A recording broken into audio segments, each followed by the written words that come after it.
ভবনের যে কোনো ভবনের অনুমোদনের সাথে সবচেয়ে প্রথম সম্পৃক্ত যে বিষয়টা থাকে সেটা হচ্ছে রাস্তার ওয়াইডনেস।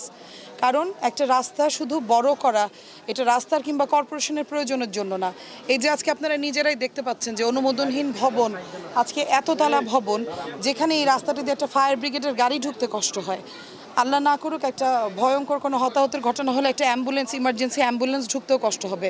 এবং সবচেয়ে যেটা মানুষের বেসিক, যেটা লাশের গাড়িও তো ঢুকবে না, তো সেভাবেই বুঝে যতটুকু রাস্তা ততটুকু অনুযায়ী ভবনের তলাটা হিসাব করে দেওয়া হয়। কিন্তু কুমিল্লাতে এই অবৈধ ভবন এবং পরিকল্পনাবিহীন, নকশার অনুমোদনবিহীন ভবন সারা কুমিল্লাতে ছেয়ে গেছে। আমরা কিছুদিন আগেও দেখেছি যে ঝড়ের সময় দেয়াল পড়ে একটা শিশুর মৃত্যু হয়েছে, খুবই সাধারণ পরিবারের একটা দিনমজুরের সন্তান মারা গেছে। আজকে আপনারা দেখছেন যে কি ভয়াবহ অগ্নিকাণ্ডের একটা ঘটনা ঘটেছে এবং এখানে আজকে সিঁড়িটা দিয়ে রেস্কিউ টিম বের করার মতো অবস্থা পর্যন্ত ছিল না।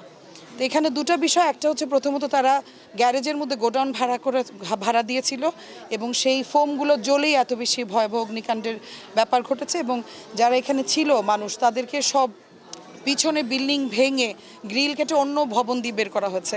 তার সাথেও আরও এক দুইটা বিল্ডিংয়ের মধ্যে আগুন ধরার মতো অবস্থা হয়ে গেছিল। তা আমরা এই বিষয়ে খুবই স্ট্রিক্ট রুলে যাব।